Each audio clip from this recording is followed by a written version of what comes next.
Democratic hopeful Pete Buttigieg announces $24.7 million haul in the fourth quarter, including dollars raised at his $2,800 a head wine cave fundraiser that prompted fury from rivals Democratic. 2020 hopeful Pete Buttigieg raised $24.7 million in the fourth quarter in 2019, surpassing the $19.1 million he raised in the third. That haul will likely make Buttigieg one of the most well-financed candidates, as Sen. Bernie Sanders set the record in the third quarter with $25.2 million. Buttigieg's fundraising style has been attacked by rivals, with Sen. Elizabeth Warren calling him out for a glitzy wine cave fundraiser at last month's debate by Reuters, and Nikki Schwab, senior U.S. political reporter for DailyMail.com, published 14:25 Greenwich Mean Time, the 1st of January 2020, updated 1951 Greenwich Mean Time, the 1st of January 2020. Democratic presidential candidate Pete Buttigieg raised $24.7 million in the fourth quarter, his campaign announced on Wednesday, outpacing the $19.1 million he collected in the third quarter. The hefty total is expected to land him among the top fundraisers in the Democratic field, which has 15 contenders seeking to take on President Trump in the November 2020 election. Sen. Bernie Sanders had the largest haul in the previous quarter, raising $25.2 million.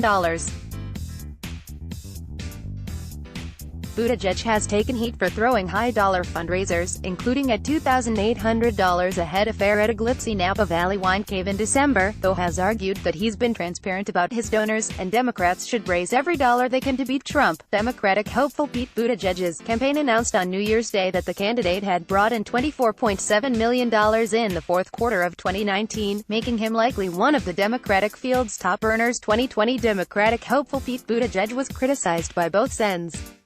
Elizabeth Warren and Bernie Sanders for holding a glitzy fundraiser in a Napa Valley wine cave. Buttigieg, whose term as South Bend, Indiana mayor ended with the start of the new year, raised $76 million in 2019, his campaign said.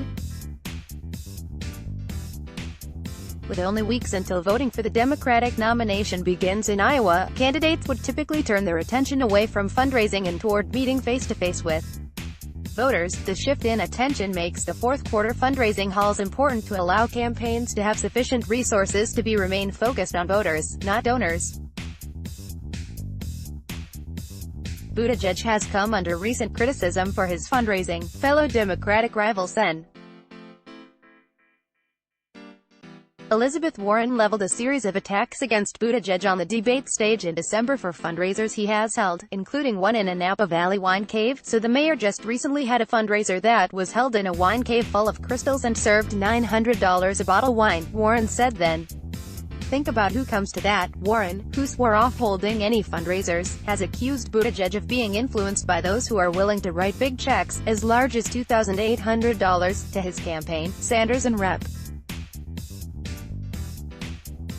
Alexandria Ocasio-Cortez, appearing together at a rally on Venice Beach after the Los Angeles debate, also criticized Buttigieg for the wine cave. Buttigieg has countered that Democrats need to be willing to fundraise from anyone willing to finance their campaign so the party can remain competitive in the general election against Trump. "This is our chance," he said at the Democratic debate in Los Angeles last month.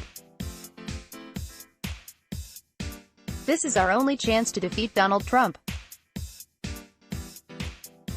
And we shouldn't try to do it with one hand tied behind our back." He also pointed out on debate stage last month that all his rivals participating were either millionaires or billionaires. "You know, according to Forbes magazine, I am literally the only person on this stage who is not a millionaire or a billionaire," Buttigieg said. "This is the problem with issuing purity tests you cannot yourself pass." His campaign touted the number of small donations he received. Over the entire year, 98% of donations were smaller than $200, and the average was $38, his campaign said. His campaign also provided details about how the money is being spent. The campaign staff now exceeds 500 people, and he has opened 65 field offices. Buttigieg has 100 field staff in Iowa and 70 in New Hampshire, the state which votes second, according to his campaign. Let's block ads. Why?